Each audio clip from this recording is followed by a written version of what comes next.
noise.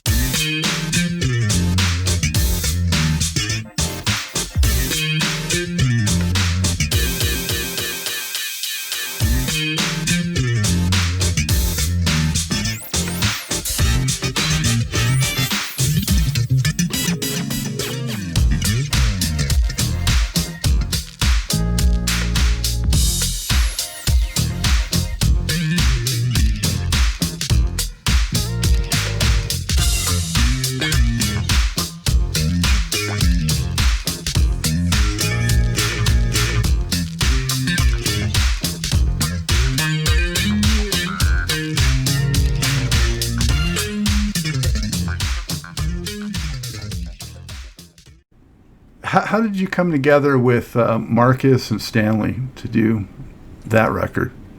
Yeah, what a dream come true. Of course, I was aware of them, you know, most of my musical life, most of my life.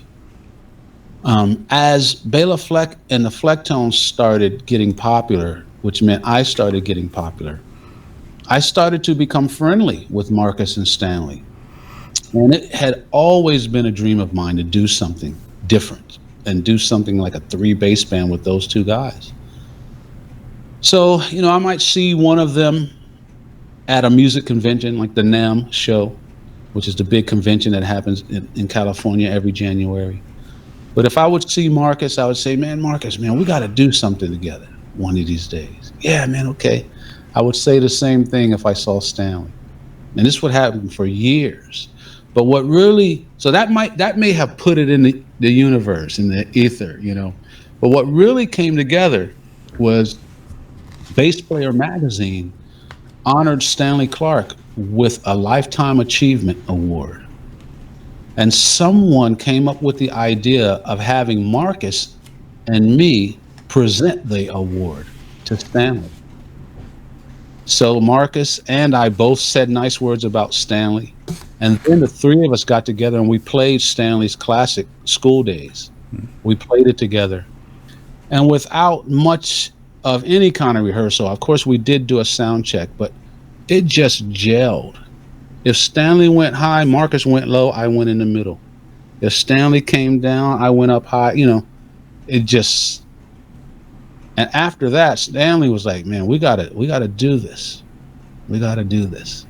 So when the magazine came out and I read the article that Stanley was talking about, he was like, yeah, we're going to record and we're going to tour.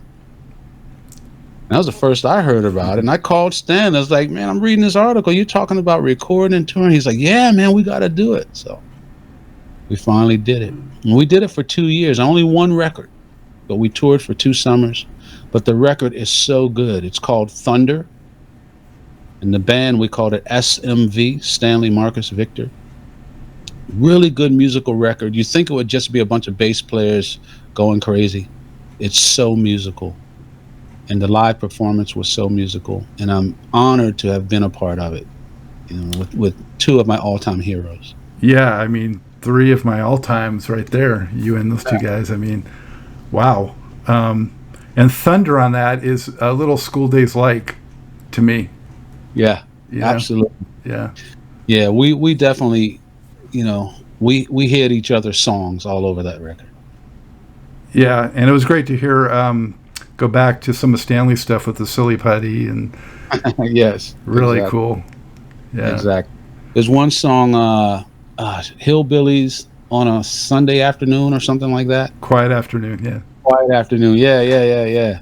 Well, we took part of that song on Stanley's record. I think it was called Quiet Afternoon, and we stuck that in another song. So yeah, we paid tribute to each other. And you got George Duke on there too. We did. What an honor. George Duke, and let me think, Chick might be on one song too. But that was Marcus's doing. Marcus was able to make that happen. So that was really, really good that we got both of those guys. So, you know, I never got to work and, you know, like side by side with George Duke. I got to sit next to him at a festival. I got to see him play live a lot, but I never got to perform with him. But to have him on that record makes me feel really good.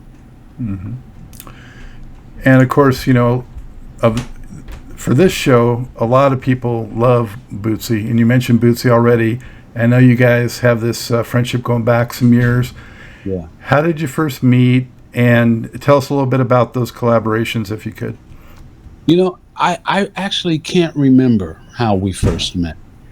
I don't remember. I do remember seeing him in the early 70s with James Brown. But I will say this, we run into each other. And not just Bootsy, it's just musicians. And bass players are always attracted to each other because we support each other. Our whole job is to support others, so we still support each other. But I probably ran into Bootsy at the NAMM show or something like that.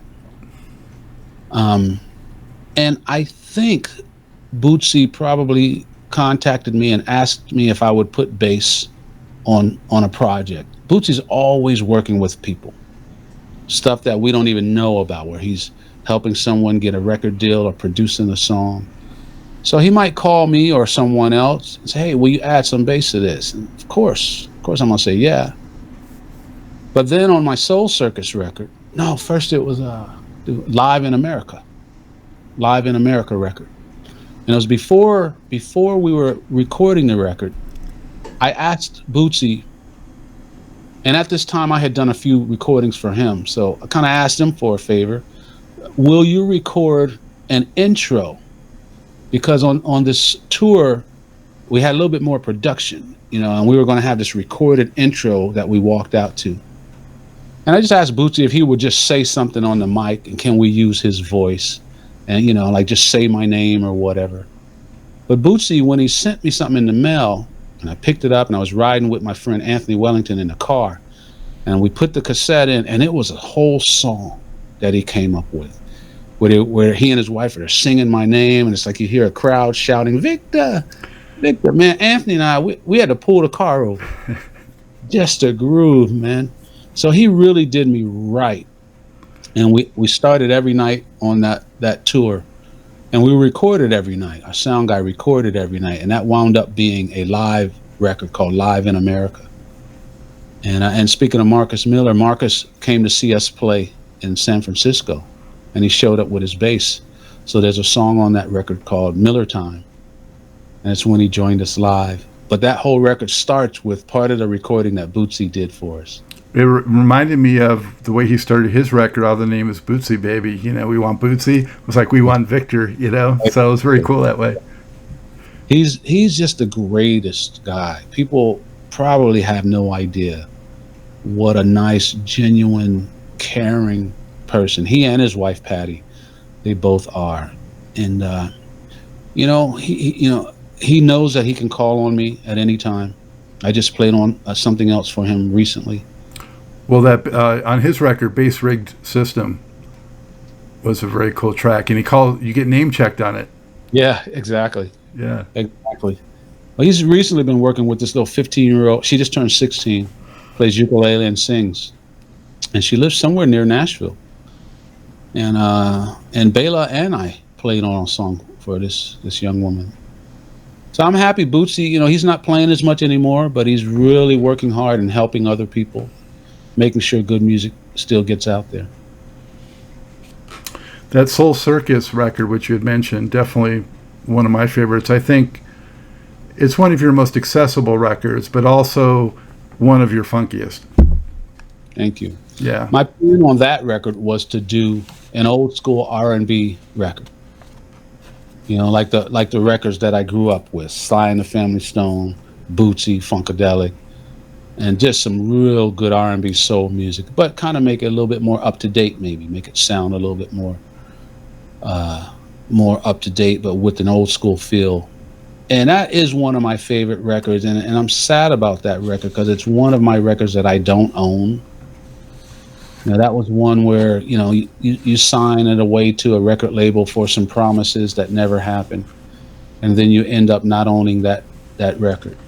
And I keep toying with the idea of just re-recording it, so that I own it. But I probably won't. But I love that record. There's some great music on there. Absolutely. What label was that on? At the time, it was Vanguard. Yeah, Vanguard. It was owned by some of Lawrence Welk's kids, the Welks. And that record label doesn't even exist anymore. And I'm still fighting to get that record back. So in other words, somebody else's kids will own that record instead of my own kids. But I'm still fighting for it. And how a label can sell your record to somebody else and not back to you. You know, so anyway, I learned how to make deals now, you know, and how to retain stuff. You know, you learn from all of it. Hard knocks for sure. Yeah, yeah. And you had an Earth, Wind, and Fire cover on there too, which was pretty cool. You Can't Hide Love. Yeah. Wow, what a great song. You know, Earth, Wind, and Fire to me were, I don't want to say ahead of their time because people were speaking like that. They were just so positive. They were really, and Maurice, who was the leader of that band, Maurice White, was all about the uplifting of people. It was gospel music to me in an R&B funky style. You know, you're a shining star, no matter who you are, right? I mean, think about that lyric. Keep your head to the sky. You know, you can't hide love. You know, this is heavy stuff that it got all of us singing. So even if we don't pay attention, we're growing, right? This is powerful, heavy stuff. That's what I mean about Earth, Wind, and Fire, Stevie Wonder, James Brown. You know, they were really uplifting not only their people, because, you know, black people were having it rough back in the 70s, 60s. Our parents had it rougher than us. And these people were uplifting people when it wasn't easy to do. Wasn't easy to get your voice heard. But they made sure that when you heard it, they uplifted people. And that's what my parents were talking about, making sure that other people benefit from your success. So I love that. Also so wholly original in sound, you know, Yeah. and, you know, again, going back to when you had the whole records and albums to listen to, having Right. such a unique sound and vision and not sounding like the next person, you know. Well, that's what was recognized at the time, your uniqueness, right? They didn't make James Brown famous because he sounded like someone else. Nowadays, they'll do that, right? Earth, Wind, and Fire wasn't popular because they sounded like someone else, right? Basically, back then, all you had to do was be really good. You didn't have to be gorgeous. You didn't have to wear a bikini. You didn't have to be skinny. Right? You just had to be good. You know, and I remember last year, a friend of mine was touring with Mavis Staples. Oh, I love her. Yeah. Yeah, me too. So I'm sitting out in the audience listening to Mavis, and I say to my wife, I'm like, wow, this is from the day when all you had to do was sing really well and you were a star. Because Mavis wasn't dancing when we saw her. You know, she wasn't wearing skimpy outfits. She was almost 80. She just stood there and sang, and man, the audience was going crazy. And I'm like, man, I miss that. That you could just sing or play really well. I love a show, but to me, it shouldn't have to be about the show. And some artists are so much about the show, they understand performance so well that they can have less of a musical gift and still make it work. And I don't knock that. I don't look down upon that. There's nothing wrong with entertaining. Entertaining is important. Yeah. It's skill, it's a gift. And some people have that gift. Michael Jackson had the gift. Right? As much as I love Michael Jackson, the older Michael Jackson, in my opinion, I'll probably get a lot of hate mail for saying this, Michael Jackson in his older days was just an okay singer. Now, as a child, Oh, he was incredible. unbelievable. Yes. But as he got older, now he had his own style. When he sang, the beautiful thing about Michael, when he sang, you knew right away who it was. That's a gift. But Elvis, okay singer. Mick Jagger, he might reach okay. You know, Bob Dylan, Willie Nelson. Right? But when you hear them, they sound like no one else. Right. James Brown, you can't understand anything he says. All right? but it's him. So back from that era, we recognized and celebrated your uniqueness and your honesty in singing the way you sing. And that's what made you a star, because you were good at being you.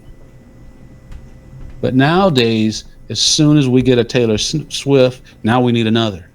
Yeah. We need another. It's like an assembly line. Yeah.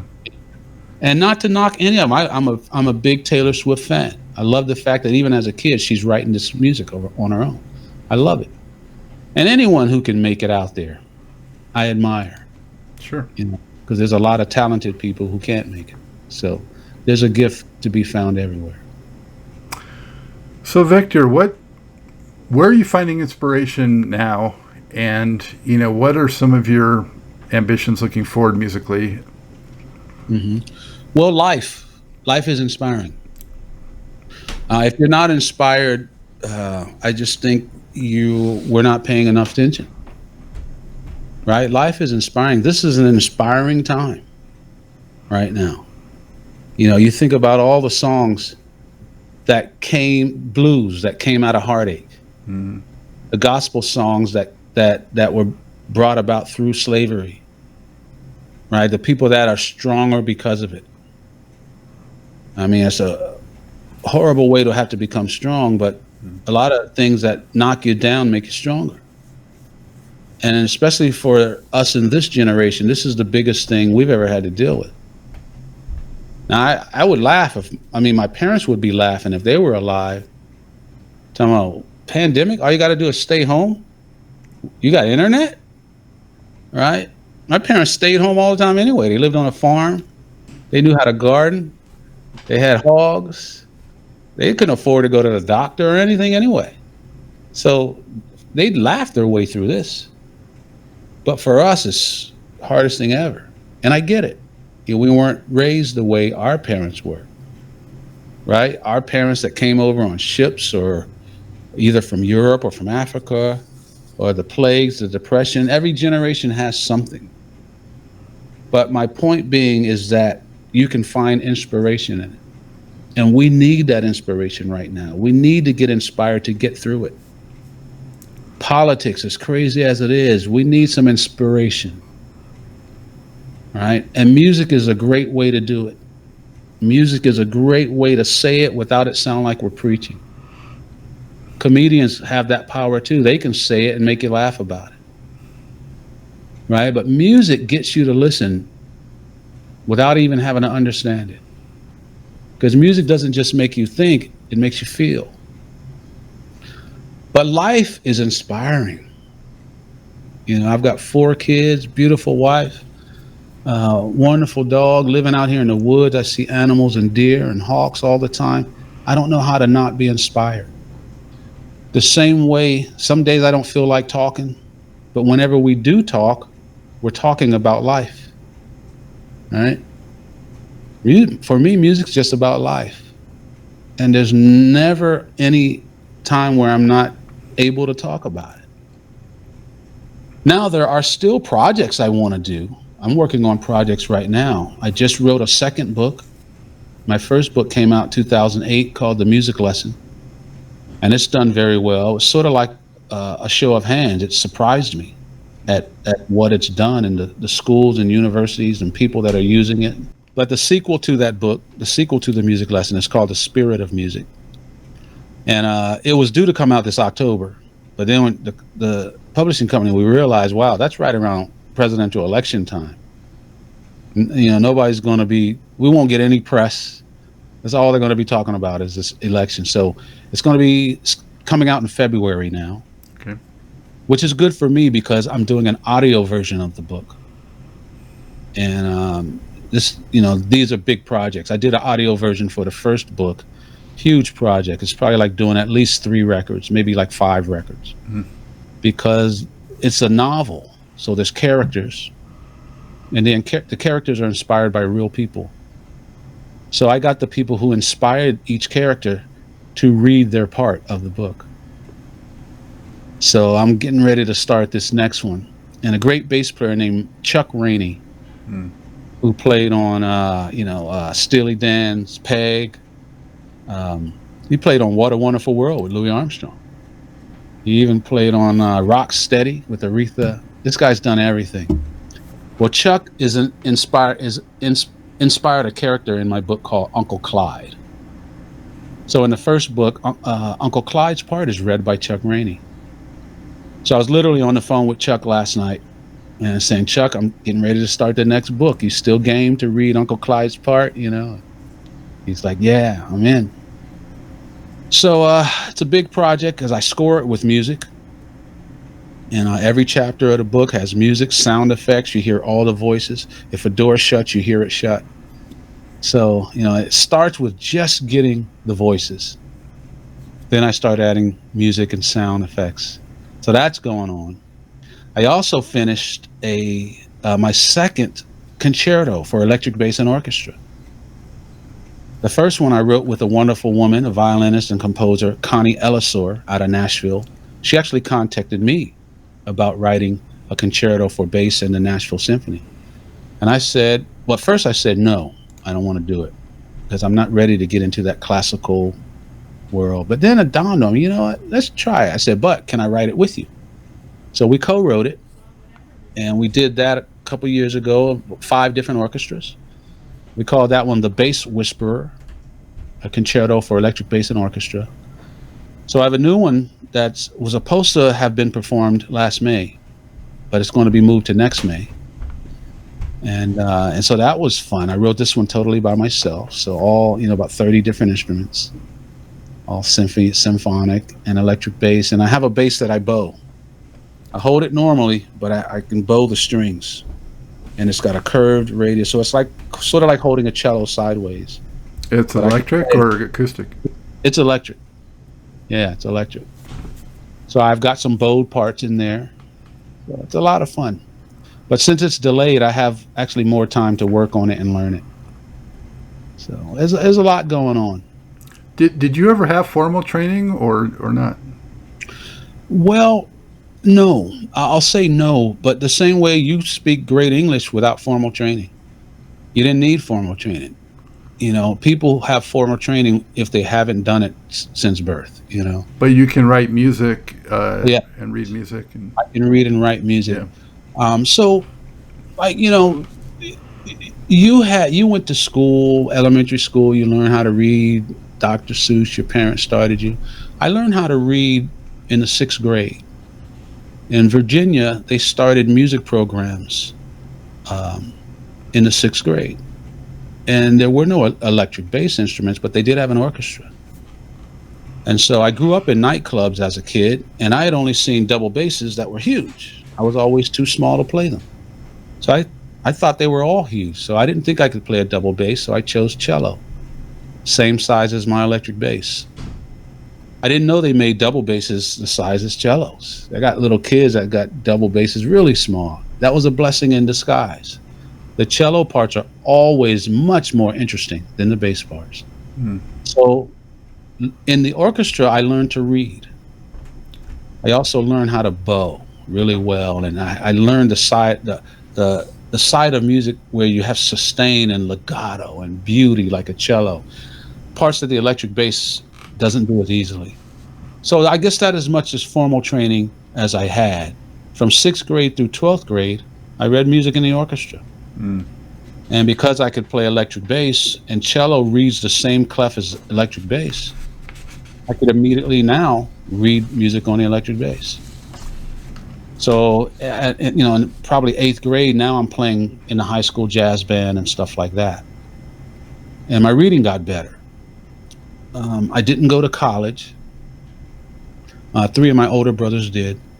But that was as formal training as I got, was learning, you know, was playing in the orchestras in school, in high school, elementary school.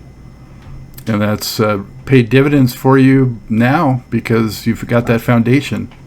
Oh, yeah. Yeah. Reading is important. I know a lot of good musicians who can't do it. But in the same way, in English, you know that you're better off in society if you can read and write in your language. It doesn't mean you're not intelligent if you can't read. It doesn't mean you're smarter than anyone if you can read. All right? And music's the same way. if you can read it, you have more opportunity. Doesn't really mean you'll play better, but it does mean you have more opportunity. For any musician out there who's good but can't play, who's good but can't read, there are gigs you are missing and you don't even know about it. Right? Some of my favorite musicians can't read. George Benson, Pino Palladino, Dennis Chambers. Right? And, you know, if you can't read, you have to be that good. You know? But there are gigs that those people can't do. Right. Yeah. Even if you can't read, you can have the best ear in the world. But if you can't read, you're still a step behind the person who can read. Right? If you gave me right now, if you say, hey, I want you to do a ID for my show. You know, Scott Gooding, you want a good fine, you say? Goldfine. Goldfine, sorry. You know, you could hand it to me and I could read it the first time. Right? If you can't read, I got to hear it first. Yeah. You want me to say. So even though my ear's good, you may only have to say it to me once. But I'm still a step behind because I have to hear it once. Yeah. Makes The person sense. who can read doesn't have to hear it first. Right? I can look at the page and I know what it sounds like. Yeah. So And we're reading is important. we're talking about musical education, which, you know, I definitely wanted to ask you what inspired you to, you know, push in that direction. And I'm wondering if it stems from what you mentioned about your mom telling you, you know, what are you giving back and that kind of thing. Absolutely. All of the above. I also wanted people to have what I had growing up. As I got older and I realized how special my upbringing was, and it was at the same time that I was getting popular with the Flecktones and people were asking me to teach, do clinics and workshops. I never taught anything. I didn't grow up, you know, giving or getting bass lessons, so I didn't know how to teach. It'd be like you, all of a sudden you got to teach an English language class. You've been speaking it your whole life, but how to teach it, you got to put some thought to, especially for people who didn't grow up speaking it. You're going to have to come up with exercises for them that you never did. Right? So I had to figure out how to teach and what to teach. But it was another opportunity for me. And I wanted to give back to people. I wanted to help people, especially once I started researching teachers and I found out what and how people were teaching. Although I thought it was good stuff, people had good methods, I just felt that there was a lot being left out, a whole lot. And that people were basically teaching notes, 12 notes. And, you know, we call them cool things. There's modes, scales, harmony, chords, key signatures, all this kind of stuff. There's only 12 notes. And I can buy them, right? Every instrument I bought has the same 12 notes on it as my heroes, right? As much as I love Stanley Clarke, he's not so good that they give him a 13th note, right? Mm-hmm. He's earned the 13th. No, same 12 I bought. Then why did Stanley sound different? Why does he sound different than Jocko, different than Marcus, different than Carol Kay, different than Bootsy, when it's all the same notes? There must be something else. What I found out is, on the whole, nobody was teaching the something else. Right? We're using the same exact English words, but your voice sounds different than mine. Nobody's teaching that. What makes you you? You don't become more you by learning more about the 12 notes. Because it's not the 12 notes that make you you. It's not the words that make you you. We could say the exact same words and you'll sound just like you. What is that? And for me, I felt I should help you with that. Because we grew up in an era where it was that made you a star. The fact that you were you. And most musical curriculum was telling us I had to become them first. I want to learn jazz, I got to learn bass the way Ron Carter did it. I got to learn bass the way Ray Brown did it. I got to learn sax like your son. I got to learn how Charlie Parker did it. And after you can play like Charlie Parker well enough, then they tell you to go pay dues, which just means now go back and find yourself. And I'm like, well, why'd you rob me of myself if now I got to go find it? Mm-hmm. Think about talking. You never lost your own voice. All right, it's because we were never taught out of it. And I realized that, and plus a lot of people were quitting their lessons.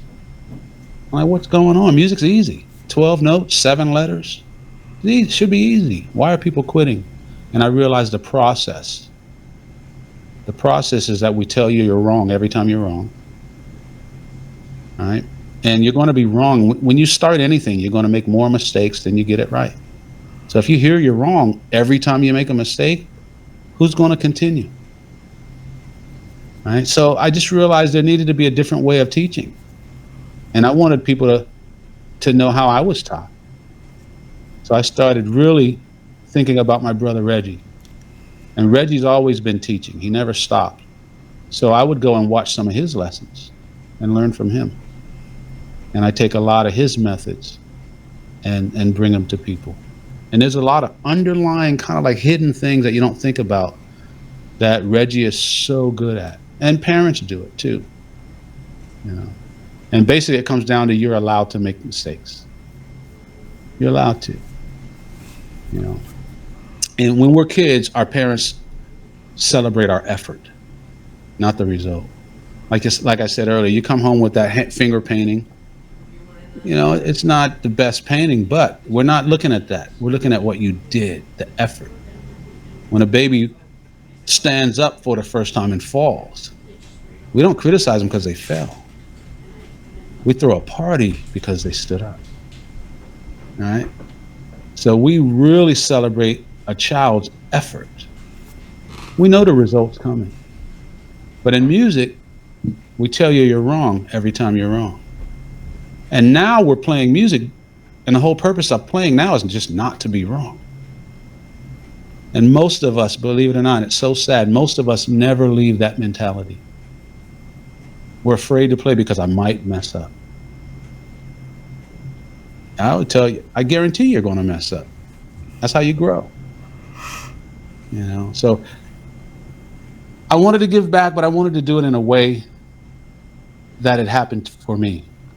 And I wanted to share that. And it eventually led to me starting music camps. I run a music camp just outside of Nashville. And then we just completed our 21st year, where that whole way is our method. And people flourish. They come there and they leave there better and different. And they maintain it. And we've been able to see people go on and just rapid ascent. You know, once they reclaim themselves and know that they are enough with what they have. You know, when you realize that you are enough where you are, it makes you want to go further because you're able to do it without the fear. That's great. That must feel so fulfilling for you. It's totally fulfilling. Totally fulfilling. Without any kind of what's the word, like selfish gratification. In other words, I'm happy when the student, like, okay, on a few occasions, and I'll share a story that happened our very first camp, very first one we did in the year 2000. And we didn't totally know what we were doing. We knew what we wanted, but how to do it, you know, us instructors were having meetings in between classes, every break, what do we do next? But at the end of the camp, a young teenage kid, came over to me fighting back tears. Last day, camp was done, and he said, you know, Victor, when I first got here, he said, I was like, wow, there goes Victor Wooten. And he said, but now I see everybody that way. And I went, yes, absolutely. So in other words, on his radar, I didn't lower. He and everybody else rose to my status. Mm-hmm. Because if a person sees me up here, they're showing me their potential, not mine. That means they can see this high, right? Someone who's faking like they're humble will try to come down here. Oh, I'm not that good, blah, blah, blah. Oh, I say I am good. Of course I am. You can do this too. And quickly they get there. And all of a sudden, this kid sees everybody there. And we've heard that more than not. But that's the way my parents were. That's the way my brothers still are. And that's the way we run our camps. Our goal is to get you there as quickly as you're willing to go. And probably even a little bit faster. Yeah, it reminds me of when I went years and years ago and took guitar lessons, and I was with so many teachers that I got turned off by it, and I kept going to different ones. And finally, I happened upon one where he just set up in his garage, and he made it more of a jam session where we would both jam together. Right. And that was just all the difference in the world for me. That's how you learn to talk. Right? You didn't tell your little son who's 15 now, when he was 2, you didn't say, okay, here's your words for today. Go practice. No, that's wrong. That's wrong. You just talk to them. Right? And your son could be 10 years old calling it a blankie. Dad, where's my blankie? And guarantee you'll say, oh, here's your blankie.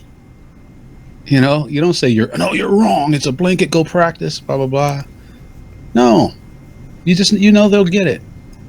So we learn to talk by doing what you did with your teacher. We learn to talk by jamming. Yeah, it shouldn't be a punitive type atmosphere. Right. Yeah. Exactly.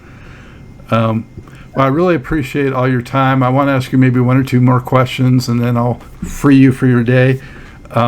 One I have to ask you about especially is just about funk. You know, I know I've heard you talk about, and a lot of people do this. They say it's the feeling, but is there anything you can say beyond that, for aspiring funk bass players or just musicians who want to master funk and find themselves finding that groove and finding that rhythm? Absolutely. If funk, everything on the one, I'm guessing that's what that says. I can't see that poster over your left shoulder. Yeah, it says everything's on the one. Yep. Okay. Yeah. So Bootsy, and George Clinton, that all started with James Brown. Heavy downbeat. Okay. Now, it starts there. Even if you don't play that downbeat, you need to know where it is to play off of it. But funk also deals with 16th notes. Okay. This is the rhythmic part of funk. It's a feel, it's a lifestyle, everything. But if I'm playing, right, this is my tempo, and I'm going to play, and I'm going to pluck a high note, right? 1, 2, 3, 4. 1, 2, 3. Right? It's nice rhythm, but it's not really funky. Okay? Now, those are quarter notes. 1, 2, 3, 4. In between those, right in the middle, are eighth notes. 1 and 2 and 3 and 4 and. So if I just go 1, 2, 3, 4 and 1, 2, 3, 4. Right? Instead of putting that beat on 4, I put it on the end of 4. It changes. 3, 4, 2, 3, 4. Changes a little bit, right? Mm-hmm. Now, I'm going to move that beat 4 instead of on the and. I'm going to move it up 1/16. So it's what I call the E of 4. 1 E ender, 2 E ender, 3 E ender, 4 E ender. So 1, 2, 3, 4. 1, 2, 3, 4. 1, 2, 3, 4. Now you start to hear funk being born. Right? It's just being born. It's not whole, it's not all there, but you hear it now because of that 1/16. Right? So now, if I put heavier on the 1, instead of just doing this, we go.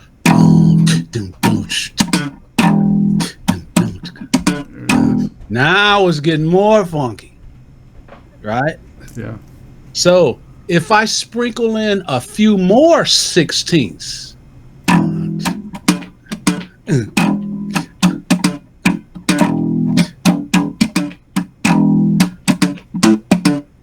starting to get more funky.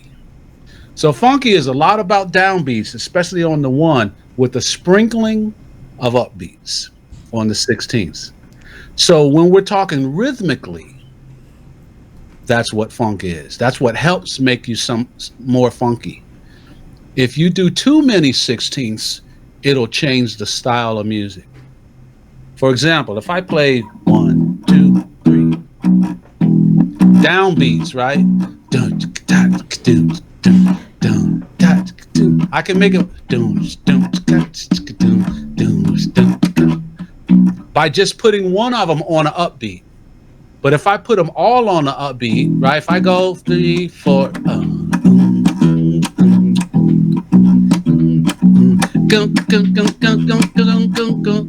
start sounding Latin. So if I put too many upbeats, it'll totally change the style, right? So that's approaching it from a rhythmic standpoint, and you can approach it. You can approach it from a melodic thing. There's some things that funk does in music that other styles may not do as much, right? Or if you do this, it'll sound like gospel, moving the notes in this way. So you can affect the style of music a bunch of different ways, right? Funk likes a lot of what we call dominant chords, right? Or the second mode in what they might call Dorian. It might be in a minor key, but it's going to have a major 6. That's what they call Dorian. That's why James Brown liked to play piano in the key of D, because it's really the white keys on the piano. He could just play all the white keys. It's really C major. But when we move it up a whole step and still play the white keys, it gives us a minor scale, but with a major 6. We call it Dorian. That means he can get funky just by playing white keys. You don't have to know anything. And I can play Uptown Funk. I can play Sex Machine in the key of D minor, but it's Dorian. So there's things you can do note-wise to make it funky. But I usually start with the rhythm on how to make it funky, because the bass is what's in, they call it a rhythm section. Most people teach the rhythm section by teaching you notes. I like to teach the rhythm section by teaching you rhythm, because that's what our name is. Nobody's dancing to the notes anyway. They're dancing to the rhythm. Yeah, and this show is Truth in Rhythm, so there was the truth right there. And the truth. Definitely felt like a little bit from the Larry Graham school of funk bass. If you go back and listen to Larry, that's what he's doing, right? Downbeats with some sprinklings of some upbeats, right? Yeah. That was fantastic. Thanks for demonstrating that, Vic. Really appreciate it. And before we part ways, any other message you'd like to get out to fans or the audience? Sure. This is a crazy time for all of us. But just know that we will come through it. How we come through it is going to be up to you as the individual. How we come through it is up to us. How you come through it is up to you. So what I've been suggesting to people is, one of the things you can actually do is you can take a piece of paper and make a list of all the things you're doing differently now that we're in quarantine. What are you doing differently? Maybe you're cooking more with your son. Maybe I'm taking more walks. Maybe I'm on the computer more. Maybe I'm sitting down more than I want to. Right? Don't judge any of it. Just write it down. Once you get a good list, then you want to go back through it. You want to put a check mark by the things you want to continue doing once we're out of quarantine, once life is starting to come back to normal. Put a check mark. Oh, I want to keep doing this. Like for me, I'm home with my family more than I've ever been. That's top of my list. Bunch of check marks. I want to make sure, even if I start touring again, that I'm home more than I'm touring. That I'm going to say yes to my family before I'm saying yes to the big tour. Top of my list. So you look at your list and say, what do I want to keep doing once I'm free to get back out? And since we're still in quarantine, look at that list, and everything with a check mark on it, you start doing them every day if you can, because you want to make them unconscious, right? You don't want it to be something you do. You want it to be something that you are, all right? So it might be making my bed every day. It might be keeping my house clean. It might. So you want to make sure that you start doing it now so that it becomes your habit. If you do that, if we do that, we will all come back, not to normal, because normal should not be our goal, right? Normal got us to this place where we are now. I ain't studying normal. I don't want to go there. We want to come back better than normal. And we do it by bettering ourselves, right? Our lives are governed by who we are, how we respond to what we see, how we respond to what happens to us. You notice that every time there's a problem in the world, every time you see it, who's there? You are. Right? So every time there's a problem, wow, I'm there. So maybe the problem is me. Right? It's how I see it, how I deal with it. I can criticize or I can get to work. Right? And that starts now. And we can do it by looking at it and start with a list. And I'll end with one of my favorite quotes. And it's one of my only quotes that I often go to that's not my mom's or my dad's. But it's a saying that says, the best time to plant a tree was 20 years ago. The next best time is now. Mm. So it doesn't matter what you haven't done. The next best time is now. Let's get it done. Hey, I just thought about something, Scott. Since your show is talking about rhythm, I'm gonna lay something on you that I got from my brother Joseph. My brother Joseph talks about the power of rhythm in music, and he relates it to life. Like, in other words, if I drop my cup, right, and cough, right, they don't relate. Dropping a cup and coughing don't relate until I add rhythm to it. Drop. Now, because of rhythm, the power of rhythm, it can make things that don't relate. Ties it together. Say it again. It ties it together. Ties it together in a way that you understand and accept. Makes it work. My brother Joseph says, in life, the same thing happens, but instead of rhythm, it's called respect. We don't have to agree. You're not going to agree with everybody in life, but if we respect each other, we can still get along, right? We can still connect. We can still work. But in most cases, people think we can't work or get along unless we agree. And it's more than agreeing. You have to agree with me. It's not me agreeing with you. You got to agree with me. But it doesn't have to be with that. It doesn't have to be that way. And so the power of music, which makes everybody agree, we agree with music even before we start. When you go to the concert to see Bootsy, you're already agreeing with him on the drive there. You've accepted whatever he wants to offer. You come open. You even agree with the next person next to you, whether you know him or not. Every instrument in the band's different. We celebrate the differences. All right? Music's powerful that way. Well, if we can take that and turn it into life, life can be just as powerful. And so, like rhythm, using respect. And you go into every conversation with respect, the same way you go into the gig with rhythm. And we work on our rhythm. Don't we practice it in music? We can practice respect.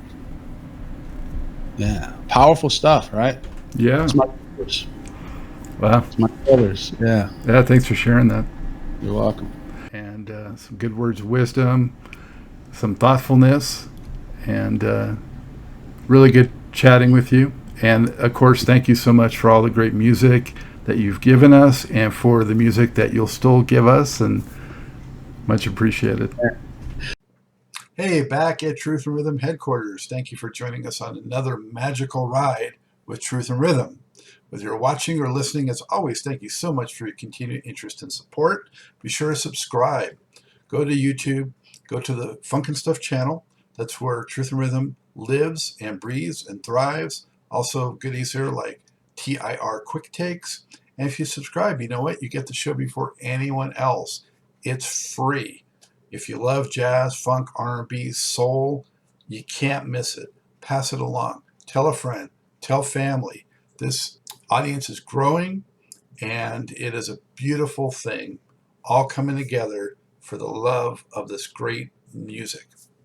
Also, if you can throw us a buck or two, we could use the support financially, keeping the lights on, keeping the servers going, all these expenses. If you can help support the program, whatever you can give, much appreciated. Go to the funkandstuff.net website. And on the right-hand side of every page, you just click and you can donate through PayPal, credit card, whatever. Very easy to do and so much appreciated. And if you do a sizable donation, I will mention you on the program. Also, drop me a line. Email me at scottg@funkinstuff.net. Let me know who else you'd like to see on the show, what you enjoy about the music. Let's just kibitz and talk about stuff, talk music. You'll find that I respond very quickly, and I much enjoy the rapport and the camaraderie and the interaction. Always remember, this is your show, The True Music Lover. So for now, that's all the time we have for this one. It's a wrap. As always, Scott Dr. GX Goldfine saying, keep on vibrating to the rhythm of the one.